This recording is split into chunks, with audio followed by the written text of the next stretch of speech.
Tunde, wake up! What is it? No child in this compound has ever lived to see their next birthday. What kind of message is that? Tunde, That's coming from our living room. that's not possible. We don't have a child. Don't answer it. I think it just called me Mummy. People in my street don't celebrate birthdays anymore. No one says it out loud, but everyone knows because children here don't grow old.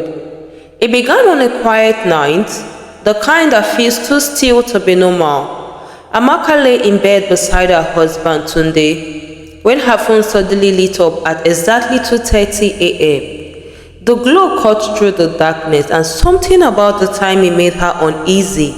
She picked it up slowly, an unknown number. Her heart thundered as she opened the message. No children in your compound has ever lived to see their nurse's birthday. She frowned, her brows tightening in confusion. Tunde, are you awake? She whispered. Bed beside her, half asleep. What is it? I just got a message, she said, her voice low. Listen to this. She read it again, slower this time, as if saying it out loud would make it less strange. Tunde shifted, now slightly more alert. What kind of message is that? Before Amaka could respond, a faint sound broke through the silence, a child crying. Both of them froze. The sound was soft at first, almost distant, but unmistakably. It echoed through the stillness of the house, thin and weak, like a baby calling for help. Amaka sat up, her breath catching. Tunde, that's coming from our living room. Tunde's chest tightening. That's not possible, he said quickly. We don't have a child. The crying continued, stretching into the silence like something alive. Then suddenly it stopped. The silence that followed was heavier than the sound itself. Amaka's phone buzzed again, making her flinch. She looked down, her fingers trembling as she opened the new message. Don't answer it. Her throat went dry. And then, almost as if something inside the house had been waiting, a voice came, soft, close. Mommy! Amaka gasped, her entire body going cold. The next morning, nothing felt normal anymore in the house. Tunde tried to brush it off, insisting it must have been a prank or their imagination, but Amaka couldn't shake the feeling that something had changed. Drawn by a quiet, growing fear, she stood by the window and looked across the compound. Her eyes landed on house 14. Mr. and Mrs. Dike lived there, a quiet, wealthy couple who kept to themselves. They had no children. Everyone knew that. Yet that morning, something new stood outside their door. A small red tricycle, bright, clean, recently placed. Amaka frowned. She was certain it hadn't been there the day before. And then she noticed something else, a trail of fresh mud. It led straight into their house. A chill crept down her spine. That night, at exactly 2:30 a.m., her phone buzzed again. Check house 14. Her stomach twisted. She didn't want to look, but something pulled her to the window anyway. The compound was silent again, unnaturally silent. Then she heard it, the same child crying. But this time, it was coming from house 14. Amaka's breath quickened. They don't have a child, she whispered. Then she heard something worse. A low chant, two voices, Mr. and Mrs. Dike. Her heart pounded as she slowly pulled the curtain aside. For a split second, the door of house 14 creaked open. And there stood a child. It wasn't right.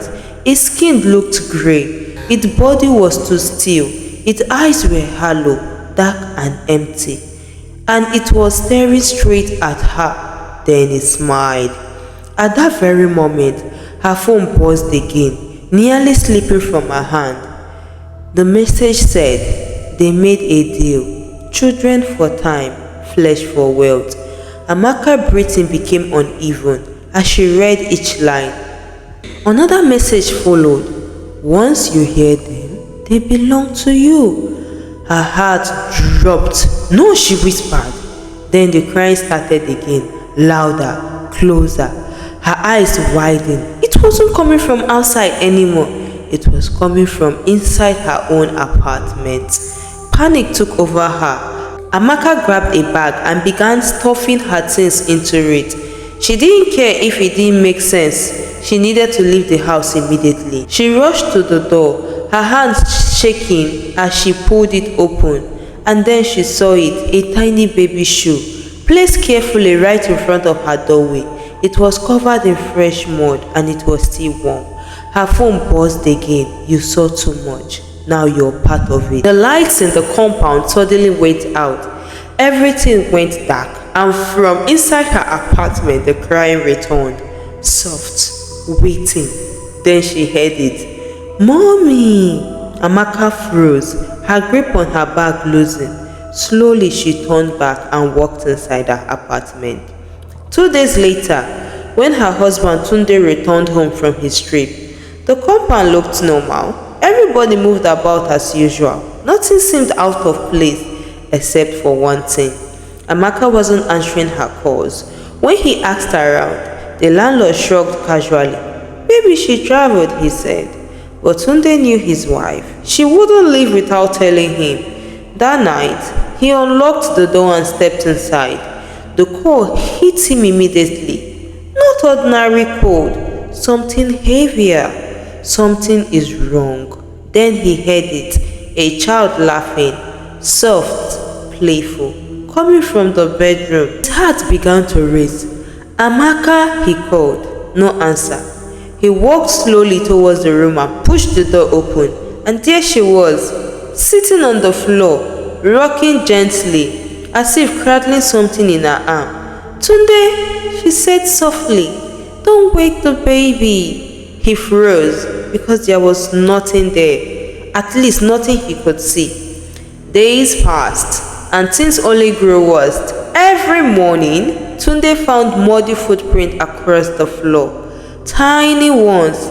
Milk went missing from kitchen, toys began appearing in the corner of the house, and Amaka, she changed. She barely spoke, barely slept, and she only cooked at night. Meat, always meat. No matter how closely Tunde watched, he never saw where it came from. One night, he decided to follow her. At exactly 2:30 a.m., she stood up and quietly left the apartment. He followed her from a distance, his heart pounding. She walked straight to house 14. The door opened before she even knocked. Mr. and Mrs. DK stood there, smiling, waiting, as if they had been expecting both of them. Inside, the air was thick and rotten. It smelled metallic, alive. Tunde felt his stomach twist. He grabbed Amaka's hand, trying to pull her back, but she held him tighter. Don't fight it, she whispered. It's already ours. Fear surged through him. What are you talking about? Mrs. Dickey stepped forward, her voice calm. You couldn't give her a child, she said. We helped. Tunde's heart dropped. Before he could respond, he heard it. Children, many children, crying, laughing, whispering, all at once. A door creaked open behind them, and what came out was not one child. It was many. They were thin, they were grey and smiling. They looked hungry. Tunde tried to run, but Amaka held him tight. You said you wanted a family, she whispered. Now we have one. By the next morning, the compound was quiet again, too quiet, as 14 now had a new curtain, and Amaka's apartment was locked and empty, as if no one has ever lived there, except for one thing. Outside the door sat two small red tricycles, and sometimes late at night, a third one would appear.